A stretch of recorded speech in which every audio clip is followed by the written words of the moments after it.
श्रीकान्तद्रुहिणोपमन्युतपनस्कन्देन्द्रनन्द्यातयः प्राचीनो गुरवोऽपि यस्य करुणालेशाद्गता गौरवम् तं सर्वादिगुरुं मनोज्ञवपुषं मन्दस्मितालङ्कृतं चिन्मुद्राङ्गितमुद्रपाणिनलिनं चित्ते शिवं कुर्महे।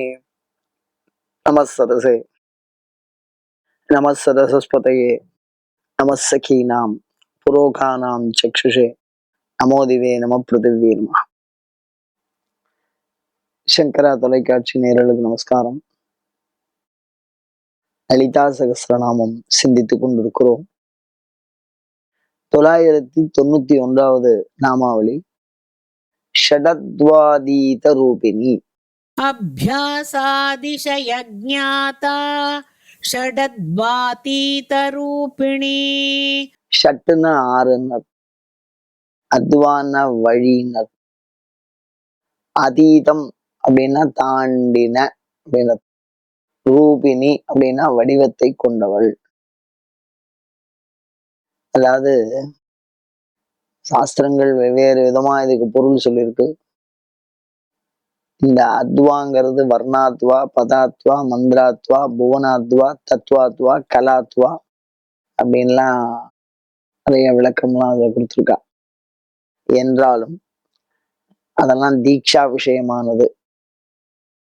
நம்ம புரிஞ்சுக்க வேண்டியது என்ன அப்படின்னா, பொதுவா மனிதர்கள் அவளுக்காக தான் அம்பாள் சொல்லியிருக்கா. சின்னியாதி வாக்தேவதை மூலமா அவளுடைய ஆக்ஞையை வாங்கிதான் நமக்கு சொல்றா. அப்படி சொல்லும்போது அம்பாள் 6 விதமாக நம்மால் அறியப்படுகிறாள். அது என்ன 6 விதம் அப்படின்னு, அம்பாளுடைய வடிவத்தை நம்ம கண்ணால பார்த்தோம். அப்படி லோகத்துல பார்த்தவா இருக்காளா? அதிராபட்டு பார்த்திருக்காரு. அழகுக்கு ஒருவரும் ஒவ்வாத வள்ளி, கண்ணால பார்த்திருக்காரு. ரொம்ப அழகா இருப்பாள் அம்பா.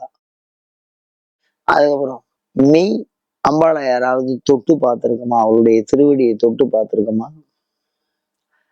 கராம்புயமும் வதனாம்புயமும் பாதாம்புயமும் கண்டிலேன் அல்லால் ஒரு தஞ்சமுமே. அம்பாளுடைய காலை தொட்டு பார்த்திருக்காரு. அப்படி நெருக்கமா இருந்திருக்கா அம்பாள். பக்கத்துல பார்த்திருக்கார் அபிராமி பட்டர். அதனால தீண்டி பார்க்கிறார். தாமரை காடனைய மேனியன் திருமுறை மிக அழகாக சொல். தாமரை எவ்வளவு மென்மையா இருக்கும், குளிர்ச்சியா இருக்கும். அந்த மாதிரி இருக்கும் அம்பாள் சுவாமியினுடைய திருமேனி அப்படிங்கிறார். தாமரை காடனைய மேனியன். ஒரு தாமரை மேல வச்சுனால ஜில்லுன்னு இருக்கும். அந்த காடு ஒரு தாமரை இதழ்களால் சூடப்பட்டிருக்கிற காட்டுக்குள்ள நம்ம இருக்கோம் அப்படின்னா அப்படி உடம்ப தொட்டா மாதிரி தீண்டினா மாதிரி. அம்பாள் குரல் பாலையும் தேனையும் பாகையும் போலும் பனிமொழியே. அம்பாள் பேசினா பால் மாதிரி, தேன் மாதிரி, பனி மாதிரி குளிர்ச்சியா இருக்கும், மகிழ்ச்சியா இருக்கும், சந்தோஷமா இருக்கும். அந்த குழந்தை கொஞ்சற மாதிரி. பாலையும் தேனையும் பாகையும் போலும் பனி. அவ அம்பாள் பேசுறது கேட்டிருக்கார். இப்படிதான் அம்பாளை பார்த்திருக்கார். அம்பாளுடைய பாதத்தை தொட்டு பார்த்திருக்கார். அம்பாளுடைய குரலை கேட்டிருக்கார். இப்படிதானே அம்பாள் சூடி இருக்கக்கூடிய அந்த பூ, அந்த நறுமணத்தை உணர்ந்திருக்கார். மாலை போட்டிருக்கா அம்பாள், தலையில பூ வச்சுருக்கா, பூங்குழலால் அப்படின்னு சொல்ற. அந்த பூ வச்சுருக்கிறத பார்த்துருக்கா. அந்த பூ வாசனை அடிச்சிருக்கு, அதை உணர்ந்திருக்காரு அவர். அப்புறம் அம்பாளுடைய பிரசாதம் இருக்கோ இல்லையோ, அதாவது ஒரு விஷயத்த நம்ம நைவேத்தியம் பண்ணாம அப்படியே நாமளே சாப்பிட்டோம்னா அதோட விஷயம் வேறையா இருக்கும். அம்பாளுக்கு ஸ்ரீவித்யா நவாவரண பூஜையெல்லாம் பண்ணி நைவேத்தியம் பண்ணி பூஜையெல்லாம் பண்ணி அந்த நைவேத்தியத்தை எடுத்து சாப்பிட்டு பார்த்தா அதுல நைவேத்தியம் பண்ணாத அன்னத்துக்கும் நைவேத்தியம் பண்ணின அன்னத்துக்கும் வித்தியாசம் தெரியணும். அப்படின்லாம் பெரியவா பூஜை பண்ணிருக்கா. அப்ப அந்த வித்தியாசத்தை உணர்ந்திருக்கிறார். அப்ப அந்த மெய், வாய், கண், மூக்கு, செவி, இதுதான் பஞ்சாத்வான்னு பேர். இதால நம்ம சாமியை முயற்சிக்கும். உலகத்தையும் அந்த 5 வடிவந்தாலதான் பார்க்கிறோம். ஆனா இப்ப காதல், அன்பு, அண்ணா தங்க பாசம், இதெல்லாம் எப்படி இருக்கும் சொல்லுங்க.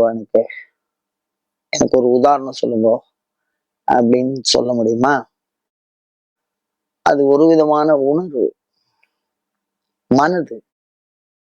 அந்த மனதுல அதை உணர முடியும்.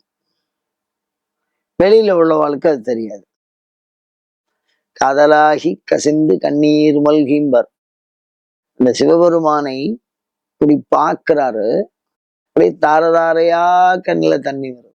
அபிராமி பட்டர் சொல்றாரு, விரும்பி தொழுமடியார் விழிநீர் மல்கி மெய்ப்புலகம் அரும்பி ததும்பிய ஆனந்தமாகி அறிவிழந்து சுரும்பிற்கழித்து மொழி தடுவார். அப்படியே எல்லாம் அந்த உள்ளத்துக்குள்ளே உணர்வுடையோர் மதிக்கின்ற மாணிக்கும்பர்.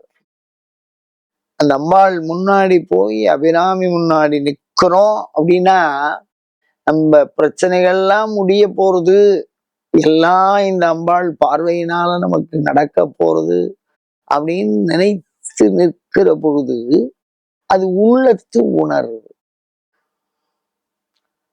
அத சாமின்னு சொல்லிடலாமா? இப்ப இந்த 5 வழி அல்லாமல் 6வது உணர்வு, அந்த உணர்வினாலும் அறிய முடியாத நிலை ஒன்று உண்டு. அதனால இதுக்கெல்லாம் அப்பாற்பட்டவ அம்பாள். நம்மிடத்திலே இருக்கக்கூடிய குறைந்தபட்ச கருவி முறை மெய், வாய், கண், மூக்கு, செவி, மனம். அவ்வளவுதான். இந்த மனம் என்ன சொல்றதோ அதை வச்சுதான் புத்தி, புத்திக்கு தான் சித்தம், சித்தத்துக்கு தான் அகங்காரம். இனிமேலாம் அந்த விஷயம் ஒன்றும் போக முடியாது. மொத்தம் 6 தான். இந்த 6னாலதான் லோகத்தை நாம புரிஞ்சுக்கிறோம். இந்த 6 வழியா என்ன நமக்கு அனுபவம் வருதோ அதை வச்சுதான் நம்ம இந்த உலகத்தை உணர்ந்துக்கிறோம். நம்மளே உணர்ந்துக்கிறோம். அப்புறம் இந்த படைச்சவாளை உணர்ந்துக்கிறது அப்படிங்கிறது சாத்தியம் இல்லை. காரணம் என்னன்னா, அம்பாள் இந்த 6 வகையினாலும் பற்றி புரிந்து கொள்ளக்கூடிய பண்பினை கடந்தவள். உன்னுடைய மன உணர்வுகளால் அவளை அறிந்து கொள்ள முடியாது. அழகா வேதம் சொல்றோம், அவாங் மனச கோச்சரம் அப்படின்னு சொல்றது. அது வாக்கினால் அறியப்படாததாக இருக்கிறது, மனதினால் உணர்வாக உணரப்பட முடியாததாக இருக்கிறது, அதை தாண்டிய வேறொரு பண்பாக இருக்கிறது. ஏகாதசநாமம் முன்னாடி சொல்றது பின்னாடி சொல்றது, இது 2-3 விஷயம் தொடர்புடைய நாமாவளியா இருக்கும். அங்க அபியாச அதிசயிக்ஞாதான்னு சொல்ல, அதிசயமான அனுபவம் உனக்கு வரும்னு சொன்னா. செத்தவனை உயிரோட யாராவது பார்த்திருப்பானா? ஆனா பார்த்திருக்கா பெரியவாழ்லாம். அந்த மாதிரி உலகத்திலே நடக்காததெல்லாம் நடக்கும். அந்த மாதிரி அதிசயம். அமாவாசை, பௌர்ணமி அன்னைக்கு நிலவை யாராவது பார்க்க முடியுமா? அபிராமி பட்டர் தான் அதெல்லாம் செய்யலாம். அந்த மாதிரி அதிசயமான விஷயத்தெல்லாம். அதிசயம், அபியாச அதிசயிக்காதா. இப்ப இந்த இடத்துல சடஸ்வாதீத ரூபிணி அப்படின்னா இந்த 6 வகையினாலும் அறிய முடியாது. மொழிக்கும் நினைவுக்கும் எட்டாத நின் திருமூர்த்தி. அவ்வளவுதான். இதான் ஷடத்வாதீத ரூபிணி. எல்லாத்தையும் தாண்டி இருக்கான்னு சொல்றா. அவர் மாத்திரம் எப்படி தெரிஞ்சின்றார்? நம்மள மாதிரிதான் அவரும் அப்படின்னா, அம்பாள் முன்னாடி நின்று காட்சி கொடுக்கிற பொழுது அம்பாள் அவனுக்கு அனுகிரகம் பண்ணணும்னு நினைச்சதுனால இந்த அளவுக்கு அவனால அறிஞ்சிக்க முடியுது. அபிராமி பட்டரால அபிராமியை உணர்ந்து கொள்ள முடியுது. அப்போ அபிராமியினுடைய அருளாகிய ஏதோ ஒரு விஷயம் பெற்றாலே அன்றி இந்த மெய்வாய், கண், மூக்கு, செவிகளினாலே உணர்ந்து கொள்ள முடியாத அப்பாற்பட்ட வடிவத்தை தான் கொண்டவள். அதெல்லாம் என்ன சிறப்பு அப்படின்னு அவளை பார்த்து என்ன பிரயோஜனம் அப்படின்னா, என்ன பிரயோஜனம் தான் இல்லை. அவ கண்ணில் ஒரு தடவை பட்டுட்டோம்னா போறோம். சமஸ்தமும் அதான், சமஸ்த க்ஷேமமும் அதான். வாழும்போது கிடையாத கல்வி, குறையாத வயது, 16 விதமான செல்வம், தொகை தரு 16 பேரும் கண்ணில் நம்ம பட்டுட்டோம்னா உடம்ப விட்டா மோட்சம். சமஸ்த சௌக்கியமும் இருக்கு, அவ கண்ணில் நம்ம படணும், அதுதான் விஷயம். ஆளுகைக்கு உந்தன் அடித்தாமரைகள் உண்டு, அந்த கண்பால் மீளுகைக்கு உந்தன் விழியின் கடை உண்டும்பார். அந்த மாதிரி ஷடத்வாதீத ரூபிணி அப்படிங்கிறது இந்த மெய்வாய்க்கண் மூக்கு செவி மனத்தினாலே அறிய முடியாத அப்பாற்பட்ட வடிவத்தை அவளுடைய அனுகிரகத்தினாலே மட்டுமே நாம் பெற்று, அபியாசத்தினால மந்திர சுரூபத்தினாலையும் நம்மளுடைய முயற்சி, கூடுதல் முயற்சி, அம்பாளை பார்க்கணுங்கிற கூடுதல் முயற்சி. எனக்கு இதை கொடு அதை கொடுன்னு கேட்கறதுல நம்ம ரொம்ப கவனமா இருக்கோம். அம்பாளை பார்க்கணுங்கிற ஆர்வம்லாம் ஒன்றும் இல்லை. என்னுடைய தேவையை அவளை பார்த்தா பூர்த்தியாகும்னு சொல்லியிருக்கிறதுனால அந்த எண்ணத்துல இருந்தா கூட நம்ம சில நேரங்கள்ல வழிக்கு விழுந்துருவோம். ஆனா அம்பாலையே பார்க்கணும், நீதான் என்னுடைய தாயார், என்னை படைத்தாய், நான் உன்னை பார்க்கணும்னு கதறினா அவளுடைய வடிவமாகவே வந்து நமக்கு காட்சி கொடுப்பா. அதுதான் இந்த நாமாவளி மிக அழகாக சொல்லுகிறது.